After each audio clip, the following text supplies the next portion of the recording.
Hello, my name is Makena Horton, and I'm the Communications Coordinator for the Upper Columbia Conference. I am so thankful to have this opportunity to share with you some best practices for Christian women on social media. Proverbs 31:26 says, "She opens her mouth with wisdom, and the teaching of kindness is on her tongue." I am part of the generation that has grown up alongside the birth and implementation of social media in everyday life. As I grew and learned more about the world, social media was being developed and changed to fit what is now a global network. In 2020, more than 223 million Americans use social media to post pictures, like and comment on content by others, and connect with their friends, family, and community. By 2025, this number is projected to increase to 243 million. Since so many people are active on social media, this is a great place to spread the positive message of God's love by simply witnessing to others through the content you share online. When many social media platforms were originally formed, they set out to be a way to connect you with people all over the world, to share photos and life updates with family, and bring fun ideas to like-minded individuals. As the platforms grew, the scope of what you can accomplish on them also expanded, which didn't necessarily lead to beneficial results. Social media has become a place filled with hate speech, angry DMs, and frequent backlash.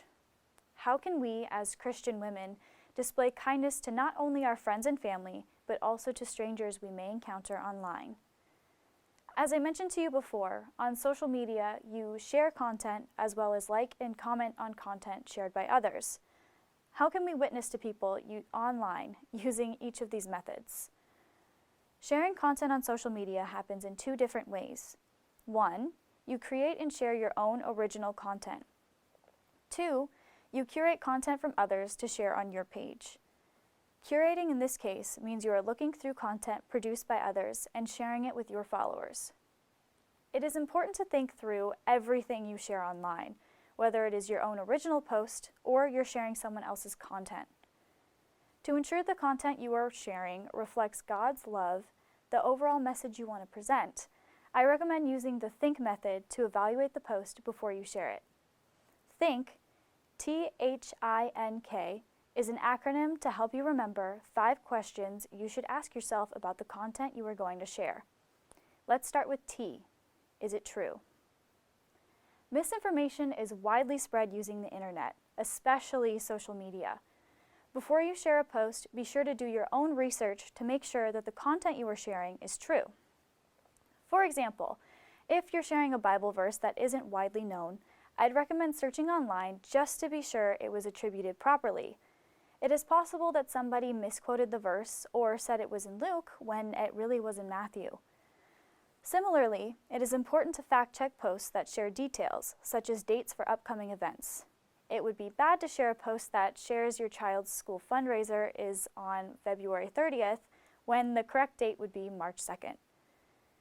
Be sure you check all details of a post before sharing, as misinformation not only has the potential to harm your friends, family, and followers, but also has the option to negatively impact your reputation in the eyes of others, making you come across as untrustworthy. Now, it is important to avoid misinformation, but something you really need to be aware of is disinformation. While misinformation is false information that is spread regardless of the intent to mislead people, disinformation is false information that is spread with the deliberate intent to mislead people. To protect yourself and others from disinformation, it is important to be able to spot it. Ask yourself the following questions before sharing. Who is this information coming from? What information are they sharing? What is their intent or bias? For the information to be credible, the individual or organization should have credentials that are related to the field, along with a history of credible information.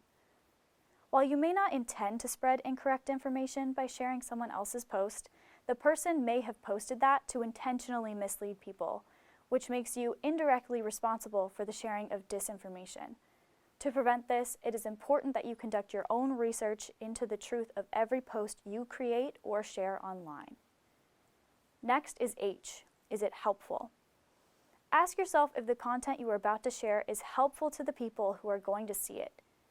For example, a post about the school bake sale may be helpful to other parents that you're friends with online. However, if you're just posting about school board drama, that isn't necessarily helpful to others and ultimately fans the flames. The third question is Is it inspiring? Ask yourself if the content you are sharing online is going to be inspirational to others. If you're sharing a Bible verse, the answer you come up with may be a simple yes. However, make sure you are considering the context of the verse when placed in someone's timeline, which may be surrounded with news of current events. For example, if you recently heard of the home of a family in your community burning down, it may not be the best time to share a verse such as Revelation 21:8, which says, "But for the cowardly and unbelieving and abominable and murderers and immoral persons and sorcerers and idolaters and all liars, their part will be in the lake that burns with fire and brimstone, which is the second death." However, a verse on Easter about how Christ is risen would be considered inspirational. A verse that could be used for that is Luke 24:6 and 7. "He is not here, he is risen. Remember how he told you while he was still with you in Galilee. The Son of Man must be delivered over the hands of sinners, be crucified, and on the third day rise again."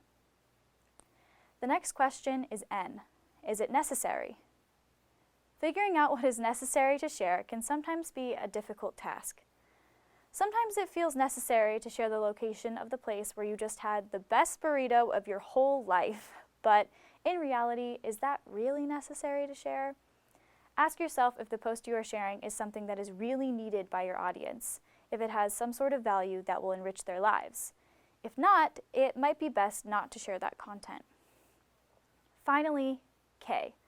Is it kind? It is important that we share content that is aligned with our beliefs as Christians. As a Christian woman, I want to be like Christ, and that means being kind to others above all else. Christ was kind to everyone, regardless of social status, age, religion, or any other demographic. I am nowhere near perfect, but I aim to be kind to everyone I encounter in the world or online. Treat people with kindness online and in person. Social media and the world at large are both already filled with so much hate.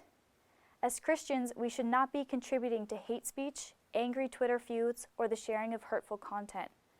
Share content that has a theme of kindness, that doesn't tear people down, and shows others that you are a Christian without having to outright state it. The think method is also a good approach to consider when commenting on or liking other people's posts. When you're about to comment on someone's post, be sure to stop and ask yourself if what you are going to add to the post is true, helpful, inspiring, and kind. If not, it may be best to keep those comments to yourself. I'm sure you're familiar with the phrase, "If you don't have anything nice to say, don't say anything at all." When it comes to commenting on other people's content, that is something that definitely holds true. In addition to this, stop and think before liking someone's post as well. When you like a post, it often gets pushed to your followers and friends so that they can also view that content. When it is shown to them, it usually will be marked with an indication that you liked that specific post. If the post you like is sharing false information, fanning the flames of gossip, is uninspiring, unnecessary, or mean, your followers may also see you in a new and very unflattering light.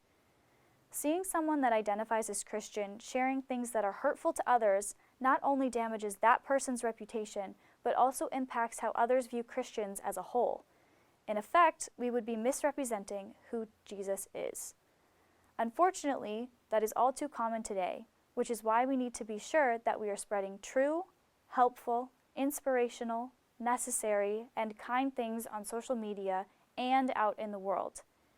It is my prayer that we can all remember Proverbs 31:26. She opens her mouth with wisdom, and the teaching of kindness is on her tongue. Treat people with kindness in the world and online.